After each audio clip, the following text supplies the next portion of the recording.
Generally teach a conventional story about the meeting of pilgrims and Indians that finished with an amazing dinner. The end. But there's more to the tale. This video will explain the events around the first Thanksgiving and how it's not the image ingrained in tradition. At the start of the 17th century, southern New England was home to a variety of busy communities within several confederations. These were the people of the first light, and they called their home the Dawnland. Political leaders were known as sachems and had been trading with Europeans for over 100 years before the Pilgrims. Relations soured only after deceitful Europeans kidnapped locals to sell as slaves. Permanent European settlement was impossible due to the already high population of native occupants. But in 1616, tradesmen introduced a disease to the Dawnland, whose inhabitants died in droves from a lack of immunity. In 3 years, up to 90% were wiped out in several confederations, including the Wampanoag. Their head sachem, Massasoit, was aware of how close they were to being subjugated by their unafflicted enemy, the Narragansett. He was determined to save his people from such a fate. This was the political world the Pilgrims were about to enter. The Pilgrims were not called Pilgrims by their contemporaries.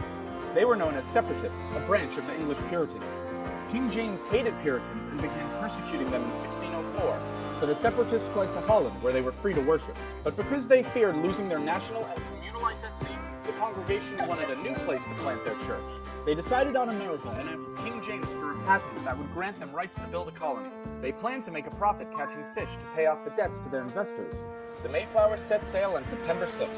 2 months later, Cape Cod was spotted, and 16 men were sent to shore to inspect the area. Unfortunately, the settlers didn't know how to fish, and food was running out. They resorted to stealing from graves, homes, and storage pits to keep everyone alive. Then came their first hostile encounter with natives, but no one was killed. On December 12th, they reached New Plymouth. They did not land on any specific rock, but folklore insists they did. Construction began in January. By winter's end, 44 settlers would be dead from bad conditions. In March, they were surprised when a man named Samoset walked into New Plymouth, greeting them in English. He told them they were building on top of a village called Patuxet, whose residents had all died from the recent epidemic. It belonged to the Wampanoag, and their chief, Massasoit, was watching. The settlers were eager to trade, so 5 days later, Samoset returned with furs and companions, including Tisquanto. Known famously as Squanto, he had come to tell them in perfect English that Massasoit had arrived. After years of dealing with Englishmen, the sachem did not trust the newcomers. Edward Winslow was sent to be a hostage and declared the settlers' peaceful intentions. Satisfied, Massasoit walked into New Plymouth and was regally greeted by the governor. A peace treaty was created, ensuring mutual protection if attacked by enemies. With the help of Squanto, New Plymouth settlers began to fare better. He taught them how to grow crops and was absolutely vital as an interpreter. To the Separatists, it was a gift from God. But in fact, Squanto had been kidnapped from Patuxet in 1614 and shipped to Spain to be sold into slavery. He ended up in London at the home of a merchant who taught him English and arranged for Squanto's return to the Dawnland in 1619. But Patuxet was now gone, wiped away by the epidemic.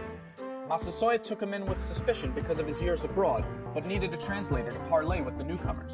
He eventually sent his warrior Hobapo to live among the settlers and keep an eye on Squanto. By fall, the settlers had a bountiful harvest and a feast was held to celebrate. Massasoit showed up with 90 warriors and 5 deer for the meal. For 3 days, the English and Wampanoag ate and entertained one another. This was the famous first Thanksgiving children learn about in school.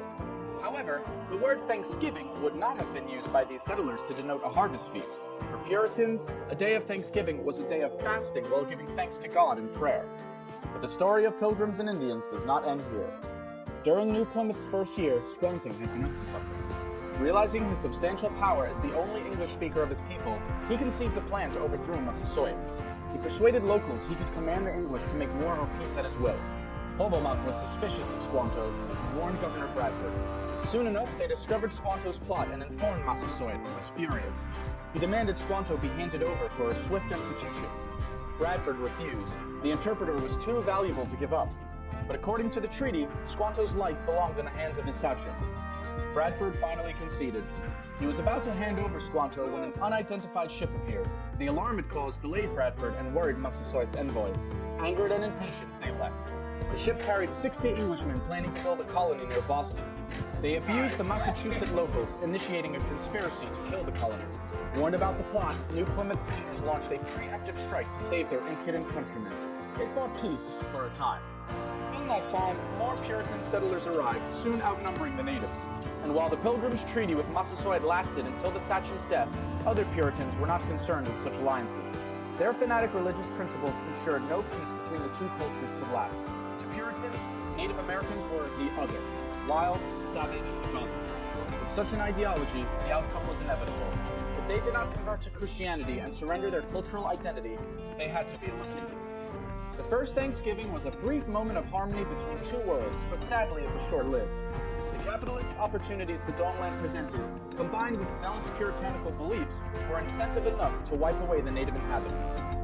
There is nothing wrong with sharing a feast of thanks with loved ones, but remember the true events that started the holiday, and not the fairy tale.